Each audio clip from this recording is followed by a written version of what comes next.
A partir del siglo V, allá por esa época que llamamos la época persa, el siglo V entre la era común, las fuentes de Israel entran de alguna manera en una etapa de silencio, en donde tenemos muy pocos materiales que nos pueden testimoniar qué pasó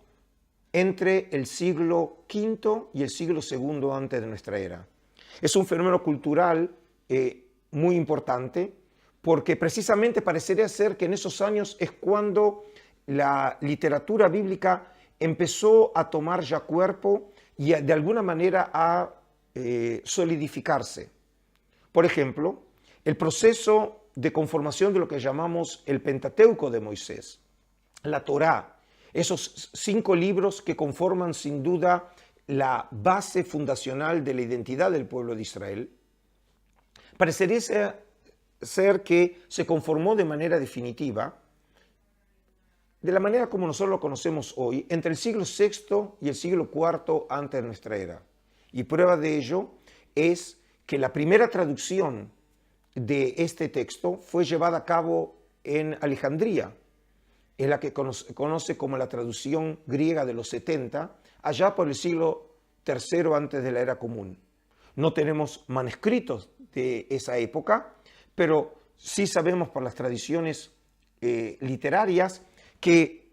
para esa época el material parecería estar más o menos conformado de la manera como nosotros hoy lo conocemos, y pruebas de ello son los manuscritos más antiguos del Pentateuco que se encontraron entre los rayos del Mar Muerto, que muestra que el texto ya había logrado entre el siglo III y siglo II antes de nuestra era la forma que más o menos lo conocemos hoy en día. Pero desde el punto de vista literario tenemos una fuente que es muy significativa para nuestro tema, que es el prólogo de una obra que se llama el Eclesiástico, que es una obra apócrifa para los judíos y protestantes y un libro deuterocanónico o sagrado para los católicos desde el Concilio de Trento del siglo XVI. Es una obra que la conocemos en griego porque fue preservado precisamente por esta traducción griega de la Septuaginta, y sabemos hoy que fue escrita allá por el primer tercio antes del siglo II por un sabio de Jerusalén llamado Simón, hijo de Ben Sirá. Pero esa obra nos era conocida no en su original hebreo, sino realmente a partir del griego y de traducciones después hechas a partir del griego, y solamente mucho tiempo después se habrán de conocer testimonios del texto hebreo entre las páginas de la Guinizá del Cairo, halladas por Solomon Schechter a fines del siglo XIX, y luego también fragmentos del libro de Ben Sirá en su versión hebreo en 2 cuevas de las cuevas de Qumran, e incluso también un manuscrito de Ben Sirá en hebreo hallado por Yigael Yadin, el gran arqueólogo israelí, entre 1963 y 1965 en Masada. Y lo interesante en esta obra es que existe un prólogo escrito por el traductor de la obra al griego, que sabemos por el texto mismo que fue el nieto de Ben Sirá, que llegando a Egipto se dio cuenta que la obra de su abuelo, de este gran intelectual jerosalimitano, no era conocida en Egipto, y entonces decidió traducirla. Y gracias a ese prólogo tenemos la información del trasfondo de esta traducción hecha por el nieto de Ben Sirá. Pero fíjense lo que dice en esta introducción. La ley, los profetas y los demás libros que fueron escritos después nos han transmitido muchas y grandes enseñanzas. Es decir, cuando alude realmente a los textos que le habían servido de inspiración a su abuelo para escribir este libro de sabiduría, que así se lo llama, el libro de sabiduría o el eclesiástico de Ben Sirá,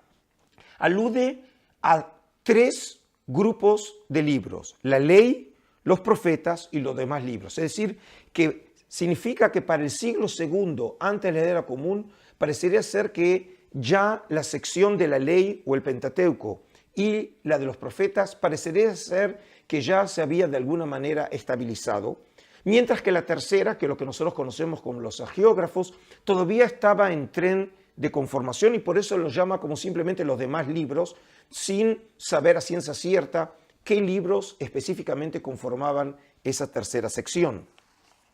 Y luego también continúa en ese prólogo diciendo: en primer lugar se dedicó de lleno a la lectura de la ley y los profetas y de los demás libros recibidos de nuestros antepasados. Es decir, que esos libros ya eran reverenciados como libros prestigiosos, como libros inspiradores por los judíos del tipo de Ben Sirá en Jerusalén a comienzos del siglo II antes de nuestra era. Pero quiero aclarar, no estamos hablando todavía de la Biblia hebrea. La Biblia hebrea todavía no existe, pero lo que sí existen son las secciones que finalmente habrán de conformarse como parte de la futura Biblia hebrea. ¿Y cuál sería un punto de inflexión en esta historia que llamamos el proceso de canonización? ¿Cuáles son los grupos que realmente promovieron aquellos libros que habrán de formar parte de la Biblia hebrea? ¿Quiénes decidieron finalmente qué libros se habrían de incorporar o qué libros no habrían de formar parte de esa Biblia? O en otras palabras, ¿cuáles fueron los criterios para dejar que algunos libros formen parte de la Biblia hebrea y otros libros queden fuera de la Biblia hebrea? Bueno, lamentablemente no tenemos una respuesta clara a todas estas preguntas, pero según podemos leer de las fuentes históricas, parecería ser que otra vez un momento clave en esta etapa fue la época de los macabeos. En el libro 2 Macabeos, que es un libro que nosotros lo llamamos un libro apócrifo y otra vez transmitido por la tradición de la Septuaginta, este libro, considerado entonces apócrifo para judíos y protestantes, alude a la época de Judas el Macabeo, el gran líder de la revuelta contra los griegos que los llevó realmente a esos grandes éxitos militares. Y en 2 Macabeos capítulo 2 se alude al siguiente suceso: Judas ha reunido todos los libros dispersos por causa de la guerra que nos han hecho y ahora esos libros están en nuestras manos. El texto no alude